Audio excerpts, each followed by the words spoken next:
Prosseguindo na arqueologia do mundo bíblico 1, o item 63 do material didático, Pedra dos Anais do Quemete. É também chamada de a Pedra de Palermo. Recebe este nome devido ao museu onde está localizada, Museu de Palermo, na Itália. Essa pedra é um sobrevivente fragmento de uma pedra maior, que acredita-se teria 2,10 metros de altura e 60 centímetros de largura. Hoje encontra-se fragmentada em 7 pedaços. Bom, eu coloquei aí uma imagem, uma foto dessa pedra. Vocês estão vendo ali aquela escrita egípcia, né, chamada hieróglifos, ok? Depois, uma segunda parte também dessa Pedra dos Anais de Quemete, como eu disse, ela está fragmentada. E o comentário diz: ela descreve os reis do antigo país chamado Quemete, por isso, Pedra de Quemete, ok?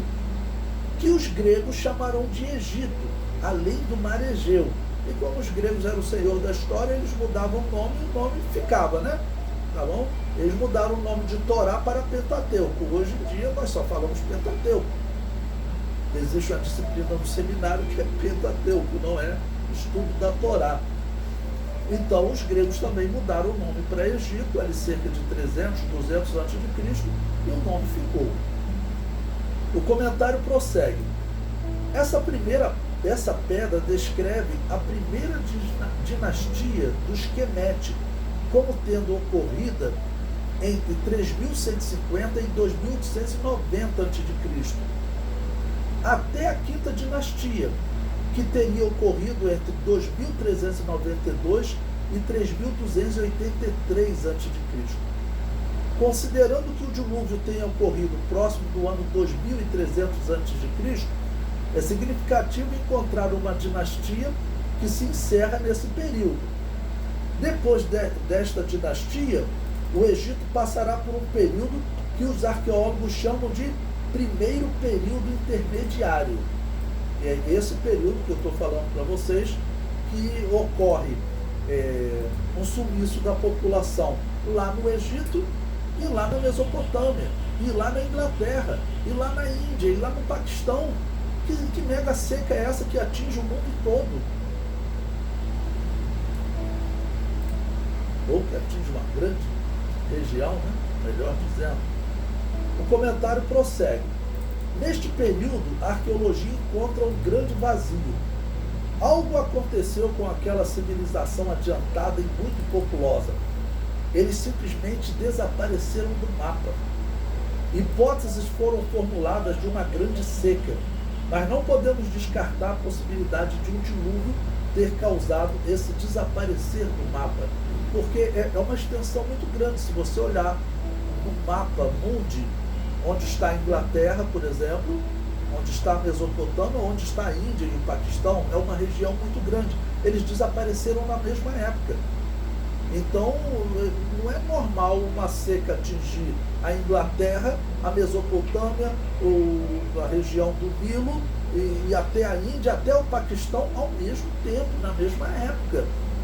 É mais fácil acreditar em um grande dilúvio.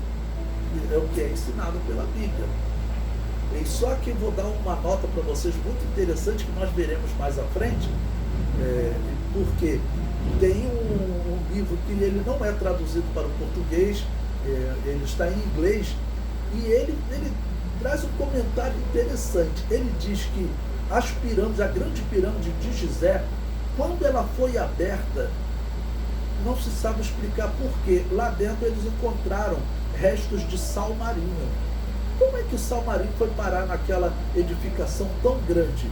Só se ela ficou submersa no dilúvio por algum tempo, né? Interessante esse achado, né? Bom, o comentário prossegue. O mesmo processo ocorre com os sumérios que habitavam a região da Mesopotâmia. Eles também desapareceram do mapa, de maneira que a arqueologia ainda não conseguiu provas do que causou esse colapso. Então, esse desaparecimento, explicado através de uma seca, eu acho que não combina. Com o mega dilúvio combina. E vamos lembrar que o dilúvio, ele é a história, nós veremos isso mais à frente, ele é a história mais contada entre os povos. Praticamente em todas as civilizações você encontra algum comentário falando do dilúvio. Até os maias, que viveram aqui nas Américas como império até o ano 700, 800 da era cristã, eles, pelo seu calendário, eles dizem que eles descendem de um povo e o registro deles vai, olha só, até 3.300 a.C. Eu comentei isso com vocês no tópico anterior, depois deu uma relida. Os maias, pela cronologia deles, eles surgem cerca de 3.000 a.C. Olha só, próximo da época que surgem os sumérios. E na história dos maias, eles dizem que a civilização deles no passado foi atingida por um grande dilúvio. Muito interessante isso, não? O comentário prossegue. O dilúvio é uma possibilidade viável. Essas duas civilizações possuíam tecnologia, inteligência e saúdes especiais, né, até pela capacidade de construir, e como nós mostramos aí, principalmente o rei Naram-Sin, ele aparece como um gigante, ele aparece como um gigante. Então, ele sim parece ter uma saúde especial, ok?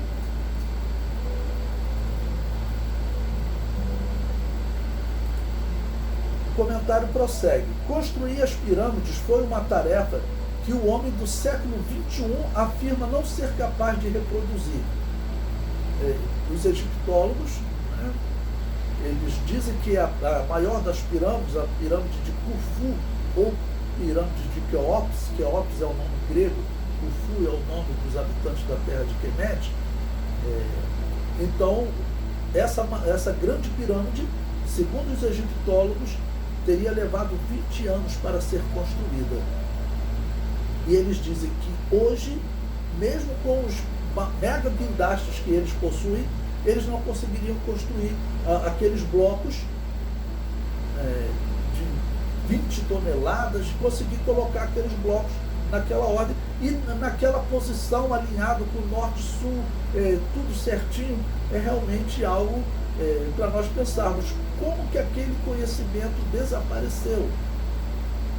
Eu acho que uma mega seca não faria desaparecer o conhecimento. O comentário prossegue.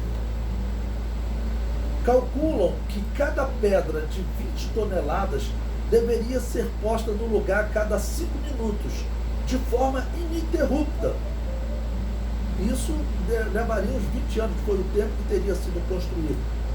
Eles dizem que eles não têm capacidade de fazer isso hoje.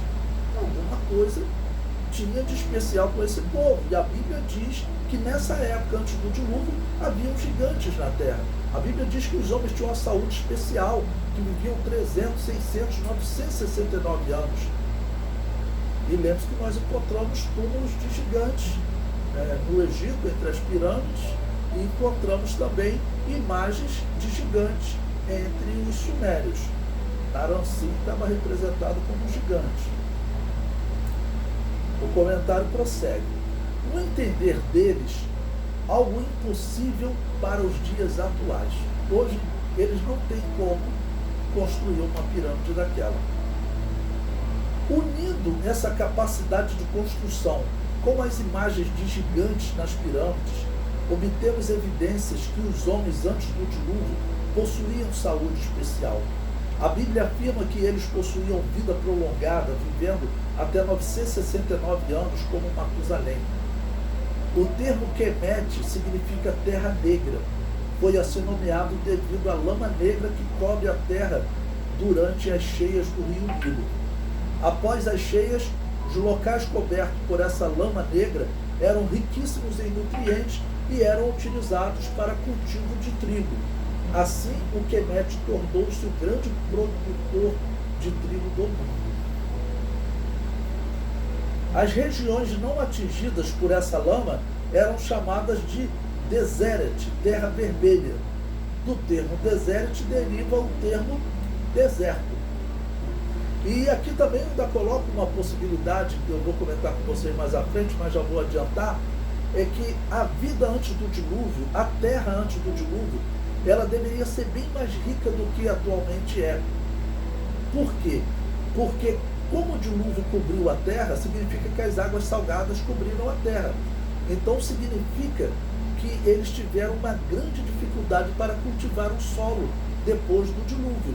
Eles tinham que viver perto de água doce, né, e o solo pegando chuva e reduzindo a salinidade, porque onde tem sal não cresce nada. O sal, ele mata a vegetação. Então, depois do dilúvio, o mundo ficou um grande deserto ali, principalmente a terra de Quemet, né, ou o Egito, e aquela região que o Nilo formava aquela cheia, então ela cobria o sal, então era um local de sobrevivência. Onde estava o Eufrates, o Tigre, e onde ficou habitando os descendentes de Sem. Bom, continuar lendo sobre essa pedra dos anais de Quemet, né? Essa pedra seria melhor chamada a pedra dos anais do Quemet. O termo Egito deriva do grego Aigiotos, que por sua vez deriva do termo egípcio Het-Kapitá, que se traduz por a mansão da alma de Pitá. Pitá era uma divindade egípcia, protetora dos que faziam trabalhos manuais e os construtores. Os ptolemaicos, governadores gregos do Egito helenizado, 200 anos antes de Cristo, são aqueles que traduziram a Septuaginta, né, e que Manetão, esse homem, fez essa história do Egito.